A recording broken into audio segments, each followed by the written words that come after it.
PM Modi की अध्यक्षता में आज केंद्रीय मंत्रिपरिषद की बैठक। शाम करीब 3:45 राष्ट्रपति भवन के कल्चरल सेंटर में होगी बैठक। प्रधानमंत्री नरेंद्र मोदी आज सुबह 11 बजे विशेष गुणों वाली 35 फसलों की किस्में राष्ट्र को समर्पित करेंगे। जलवायु परिवर्तन और कुपोषण की दोहरी चुनौतियों को हल करने के लिए तैयार की गई हैं नई किस्में। भारतीय कृषि अनुसंधान परिषद ने विशेष गुणों वाली फसलों की किस्मों को विकसित किया है।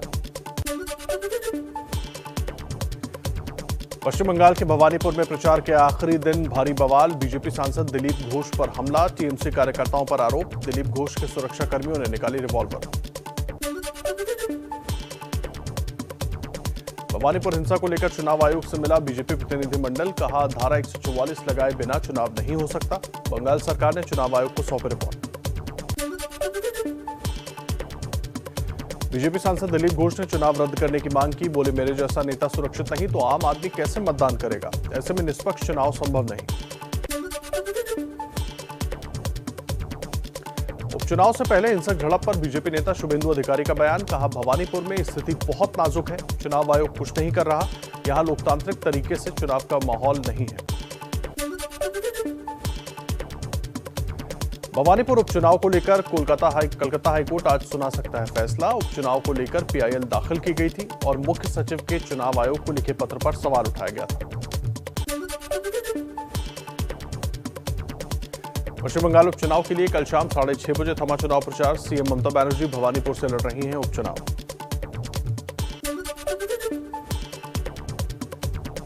भवानीपुर समेत बंगाल की 3 सीटों पर 30 सितंबर को होना है उपचुनाव। 3 अक्टूबर को होगी वोटों की गिनती। बीजेपी सांसद लॉकेट चैटर्जी ने टीएमसी में जाने की अटकलों को खारिज किया। कहा, चुनाव प्रभारी के रूप में उत्तराखंड पर ध्यान दे रही हूं। भवानीपुर में दिलीप घोष और शुभेंदु अधिकारी। पश्चिम बंगाल में टीएमसी नेता कुणाल घोष ने दावा किया था कि लॉकेट चैटर्जी ने भवानीपुर में चुनाव प्रचार करने से मना कर दिया है, जिसके बाद अटकलें थीं कि वो बीजेपी छोड़ सकते हैं। पश्चिम बंगाल में नेता विपक्ष शुभेंदु अधिकारी ने कोलकाता हाईकोर्ट में याचिका दाखिल की। दल बदल विरोधी कानून के तहत टीएमसी नेता मुकुल रॉय को विधायक पद से हटाने की मांग की। गोवा में कांग्रेस को बड़ा झटका। कांग्रेस छोड़कर टीएमसी में गए पूर्व सीएम लुइजिनो फलेरियो आज कोलकाता पहुंचेंगे। आज या कल ममता बनर्जी से कर सकते हैं मुलाकात। कांग्रेस छोड़ने के बाद लुइजिनो फलेरियो ने कहा, मौजूदा राजनीतिक हालात में ममता बनर्जी एकमात्र ऐसी नेता जो बीजेपी का सामना कर सकते हैं। यूपी के सीएम योगी आदित्यनाथ का बड़ा कार्यक्रम। आज सुबह 11 बजे 1,23,000 आंगनबाड़ी कार्यकर्ताओं को मोबाइल फोन बांटेंगे। यूपी में नए मंत्रियों को विभाग बांटे गए। जितिन प्रसाद को तकनीकी शिक्षा विभाग, पलटू राम को सैनिक कल्याण, होमगार्ड मंत्रालय, दिनेश खटीक को जल शक्ति और बाढ़ नियंत्रण विभाग मिला। यूपी में छत्रपाल गंगवार को राजस्व विभाग, संजीव कुमार को समाज कल्याण, अनुसूचित जाति जनजाति कल्याण विभाग, संगीता बलवंत को सहकारिता विभाग और धर्मवीर प्रजापति को औद्योगिक विकास विभाग मिला। बीजेपी सांसद वरुण गांधी ने फिर किया किसानों का समर्थन। योगी सरकार को चिट्ठी लिखकर गन्ने का समर्थन मूल्य 400 रुपए प्रति क्विंटल करने की मांग की। बीएसपी के राष्ट्रीय महासचिव आरएस कुशवाहा ने समाजवादी पार्टी के अध्यक्ष अखिलेश यादव से मुलाकात की। समाजवादी पार्टी ने बताया, शिष्टाचार मुलाकात।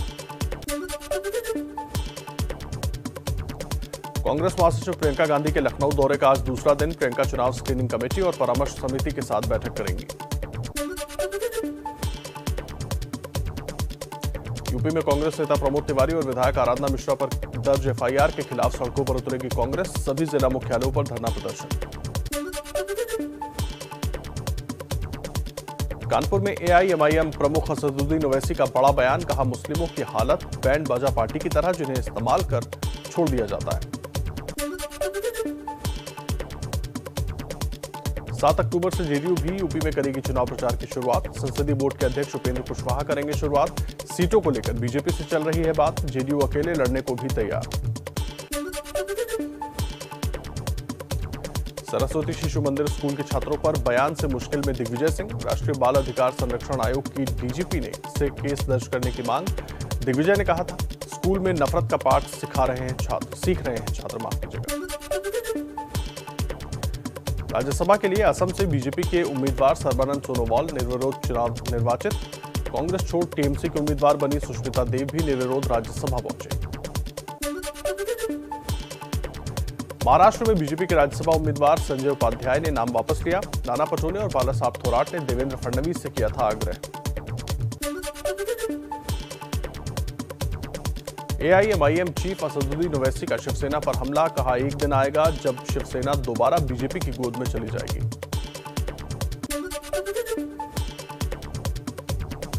उत्तराखंड में पुरोला से विधायक राजकुमार ने विधानसभा की सदस्यता से दिया इस्तीफा। हाल ही में कांग्रेस छोड़कर बीजेपी में हुए थे शामिल। पंजाब कांग्रेस विवाद पर बोले केंद्रीय मंत्री रामदास आठवले, अमरिंदर सिंह को बीजेपी में आना चाहिए। चरणजीत सिंह चन्नी को सीएम बनाने का फायदा कांग्रेस को नहीं होगा। सीपीआई नेता कन्हैया कुमार और गुजरात के निर्दलीय विधायक दिनेश मेवाणी आज कांग्रेस में शामिल होंगे। राहुल गांधी दिलाएंगे पार्टी की सदस्यता। राजनीति से संन्यास लेंगी पूर्व राष्ट्रपति प्रणब मुखर्जी की बेटी शर्मिष्ठा मुखर्जी। राजनीति छोड़ने का किया ऐलान। कृषि कानून के खिलाफ किसान संगठनों ने किया भारत बंद। कांग्रेस, एसपी, बीएसपी समेत 12 विपक्षी दलों ने किया समर्थन। किसानों ने कई जगह सड़क जाम की। किसानों ने भारत बंद की वजह से कई शहरों में दिखा लंबा जाम। दिल्ली गुरुग्राम बॉर्डर, डीएनडी और मुंबई अहमदाबाद हाईवे पर भारी जाम। आम लोगों को हुई काफी परेशानी। किसानों के भारत बंद के चलते ट्रेनों की आवाजाही भी प्रभावित हुई। खासकर नॉर्दर्न रेलवे की कुल 28 ट्रेनों को रद्द किया गया। 12 ट्रेनें भी रद्द की गईं, जबकि 15 ट्रेनों का डेस्टिनेशन ही बदल दिया गया। आम लोगों को हुई परेशानी के लिए किसान नेता राकेश टिकैत ने माफी मांगी है। एबीपी न्यूज से कहा, कानून वापसी तक आंदोलन ऐसे ही जारी रहेगा। भारत बंद पूरी तरह सफल रहा। आगे की रणनीति संयुक्त किसान मोर्चा तय करेगा। एबीपी न्यूज से बोले राकेश टिकैत, जब बीजेपी विपक्ष में थी तब आंदोलन सही था और आज खराब हो गया। यूपी में जितना गन्ने का रेट नहीं बढ़ा, उससे ज्यादा महंगाई बढ़ी है। भारत बंद को लेकर अखिलेश यादव का ट्वीट लिखा, भारत बंद की राष्ट्रव्यापी सफलता ने बीजेपी के हाथ पैर फुला दिए हैं। बीजेपी चुनाव जीतने के लिए पूंजीपतियों की कर्जदार रही है, अब उनके इशारों पर काम कर रही है। राकेश टिकैत ने कहा, आज का विपक्ष कमजोर है। भोपाल में किसानों के समर्थन में सड़क पर उतरे दिग्विजय सिंह ने किया खारिज। बोले, कांग्रेस पार्टी सशक्त विपक्ष थी और रहेगी। आम आदमी पार्टी के सांसद संजय सिंह ने कृषि कानूनों की तुलना डेथ वारंट से की। कहा, जैसे डेथ वारंट में कोई संशोधन नहीं होता, वैसे ही कृषि कानून में भी सरकार संशोधन के मूड में नहीं है। कृषि कानून पर कांग्रेस का बयान, कहा, सरकार को बड़ा दिल दिखाना चाहिए। बीजेपी की वजह से किसान सड़कों पर है। किसानों के आंदोलन पर सरकार का बयान, कहा, किसानों को किया जा रहा है गुमराह। मुख्तार अब्बास नकवी ने विपक्ष पर निशाना साधा। बोले, विपक्षी पार्टियां बंजर जमीन पर खेती करने की कोशिश कर रही हैं। नोएडा अथॉरिटी के ऑफिस के बाहर भी अपनी मांगों को लेकर जमा हुए किसान पुलिस की बैरिकेडिंग तक को तोड़ डाला। अपनी जमीनों के लिए ज्यादा मुआवजा की मांग कर रहे हैं किसान। पश्चिम बंगाल में चुनाव के बाद हुई हिंसा की सीबीआई जांच के खिलाफ याचिका पर सुप्रीम कोर्ट में सुनवाई। ममता सरकार ने अर्जी दाखिल की। दिल्ली पुलिस कमिश्नर राकेश अस्थाना की नियुक्ति को चुनौती देने वाली याचिका पर फैसला सुरक्षित। दिल्ली हाई कोर्ट ने सुनवाई पूरी की। राजस्थान उर्वरक घोटाले में सीएम अशोक गहलोत के भाई अग्रसेन गहलोत ईडी के सामने पेश हुए। पूछताछ के लिए ईडी ने समन भेजा। महाराष्ट्र के मंत्री अनिल परब से आज पूछताछ करेगी ईडी। अनिल देशमुख के मनी लॉन्ड्रिंग केस में ईडी ने अनिल को तलब किया है। आकाश मिसाइल के नए अवतार का सफल परीक्षण। आकाश प्राइम नाम की यह मिसाइल पूरी तरह से स्वदेशी है और ज्यादा ताकतवर भी है। रक्षा मंत्री राजनाथ सिंह ने डीआरडीओ को बधाई दी। कानपुर में वरिष्ठ आईएएस अधिकारी इफ्तिखारुद्दीन के सरकारी आवास का वीडियो हुआ वायरल। दूसरे धर्म पर आपत्तिजनक टिप्पणी और इस्लाम धर्म के फायदे बताने का आरोप। वीडियो में एक धर्म गुरु इस्लाम अपनाने के फायदे गिना रहा है और इफ्तिखारुद्दीन भी नजर आ रही है। पहले इनकार के बाद इफ्तिखारुद्दीन ने भी माना कि वीडियो उन्हीं का है। वीडियो सामने आने के बाद उत्तर प्रदेश के डिप्टी सीएम केशव प्रसाद मौर्य का बयान, कहा जानकारी लेकर कार्रवाई करेंगे।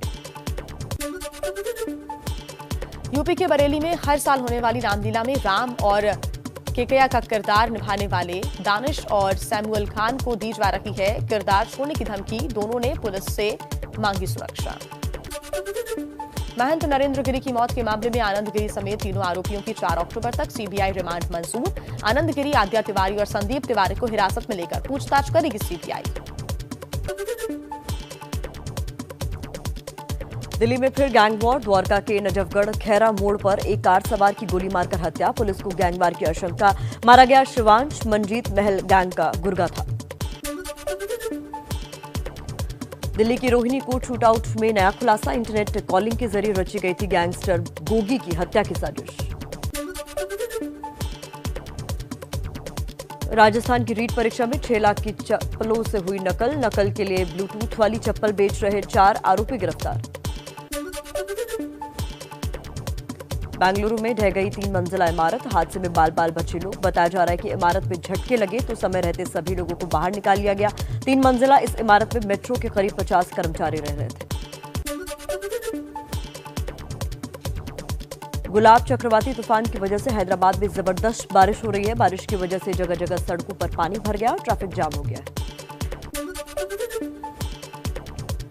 मौसम विभाग ने आज और कल हैदराबाद के अलावा तेलंगाना के कुछ इलाकों में भी बारिश की संभावना जताई है। तेलंगाना सरकार ने आज छुट्टी का ऐलान कर दिया है। विशाखापत्तनम में चक्रवात के चलते बारिश से पिछले 30 साल की रिकॉर्ड टूट गया है। पिछले 24 घंटे में यहां 33 सेंटीमीटर से ज्यादा बारिश हुई है। भारी बारिश से विशाखापट्टनम एयरपोर्ट के अंदर भी पानी भर गया। गुलाब तूफान की वजह से आंध्र प्रदेश के 2 लोगों की जान चली गई। सीएम जगन मोहन रेड्डी ने राज्य के सभी डीएम से वीडियो कॉन्फ्रेंसिंग के जरिए बातचीत की और मृतकों के परिजनों को 5 लाख रुपए की मदद देने का ऐलान किया। ओडिशा में चक्रवात की वजह से हो रही बारिश से गोट्टा बैराज पर पानी का स्तर बढ़ गया है। हालांकि ओडिशा में स्थिति काफी हद तक सामान्य बनी हुई है, लेकिन कई जगह पेड़ उखड़ गए हैं और कुछ जगहों पर मकान क्षतिग्रस्त हो गए। मध्य प्रदेश के आगर मालवा में आकाशीय बिजली का कहर। आकाशीय बिजली की चपेट में आने से 3 लोगों की मौत, 7 घायल। मृतकों में 2 महिलाएं और 1 बच्चा शामिल। प्रधानमंत्री मोदी ने Ayushman Bharat digital health mission की शुरुआत की। इस योजना के तहत देश के हर नागरिक की हेल्थ आईडी तैयार की जाएगी। देश को वैक्सीनेशन अभियान में फिर एक बार बड़ी कामयाबी। 5वीं बार एक दिन में 1 करोड़ लोगों को लगाया गया टीका। स्वास्थ्य मंत्री ने ट्वीट कर जानकारी दी। देश में एक दिन में कोरोना के 26,000 से ज्यादा नए केस सामने आए। कुल एक्टिव केस 2,99,620 हुए।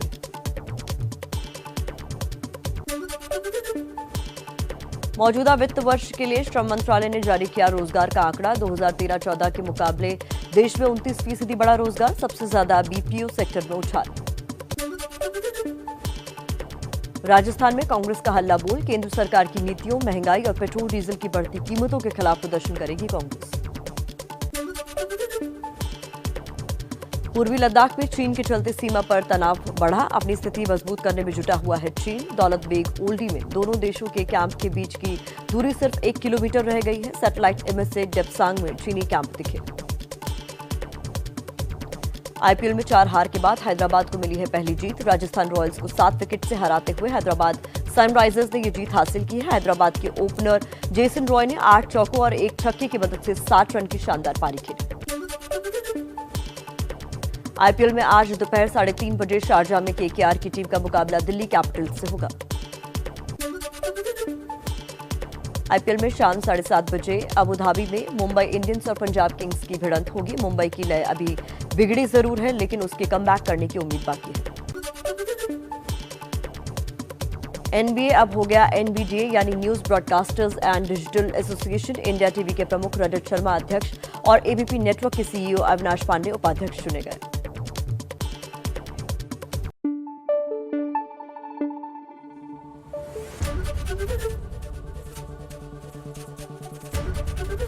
एबीपी न्यूज आपको रखे आगे।